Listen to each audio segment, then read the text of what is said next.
Hello everyone, welcome to our channel. இன்னைக்கு இந்த வீடியோவில் ஒரு ஹெல்த்தியான பிரேக்ஃபாஸ்ட், ஒரு டிஃப்ரெண்ட்டான பரங்கிக்காய் சப்பாத்தி இந்த ரெசிபி தான் பார்க்க போகிறோம். இதுக்கு தேவை இந்த எல்லோ பம்ப்கின். ஸோ இந்த எல்லோ பம்ப்கினை நம்ம ஒரு பீஸ் எடுத்துகிட்டு அதை நல்லா தோலெல்லாம் சீவிட்டு நல்லா துருவி எடுத்துக்க போகிறோம். ஸோ இந்த ரெசிபி பார்த்திங்கன்னா ரொம்பவே ஹெல்த்தி. பரங்கிக்காய் லேடிஸ்க்கு அவ்வளோ நல்லது, ஃபுல் ஆஃப் ஃபைபர், யூட்ரஸ்க்கு அவ்வளோ நல்லது. ஸோ இந்த கிரேட் பண்ணதை அப்படியே நம்ம ரெசிபியில் ஆட் பண்ண போகிறோம். இதுக்கு நம்ம 1.5 கப்ஸ் வீட் ஃப்ளவர் எடுத்துருக்குறேன்.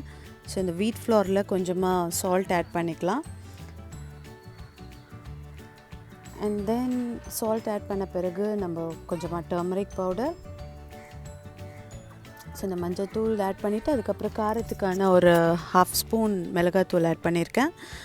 அதுக்கப்புறம் நம்ம கிரேட் பண்ண வச்சுருக்க இந்த எல்லோ பம்ப்கின் இதில் ஆட் பண்ணிவிட்டு நல்லா மிக்ஸ் பண்ணிக்கலாம். முக்கியமான விஷயம், இதில் தண்ணியே நீங்கள் ஆட் பண்ண தேவையில்லை. இந்த எல்லோ பம்ப்கின்லேயே உங்களுக்கு நிறைய வாட்டர் கண்டென்ட் இருக்கும். ஸோ என்னோடய பையன் வந்து எனக்கு ஹெல்ப் பண்ணுறாரு. இந்த மாதிரி குழந்தைங்களுக்கு நீங்கள் சின்ன சின்ன வேலை கொடுங்க, அவங்களும் ரொம்ப ஹாப்பியாவாங்க.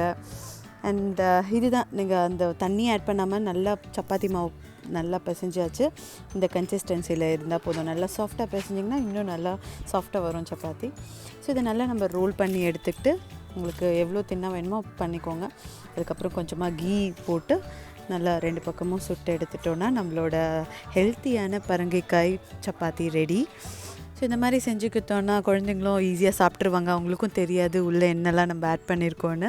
ஸோ இந்த ரெசிபி பிடிச்சிருந்ததுன்னா நீங்கள் செஞ்சு பார்த்துட்டு கீழே கமெண்ட் பண்ணுங்கள். தேங்க்யூ ஃபார் வாட்சிங். மறக்காம சேனலுக்கு சப்ஸ்கிரைப் பண்ணிடுங்க.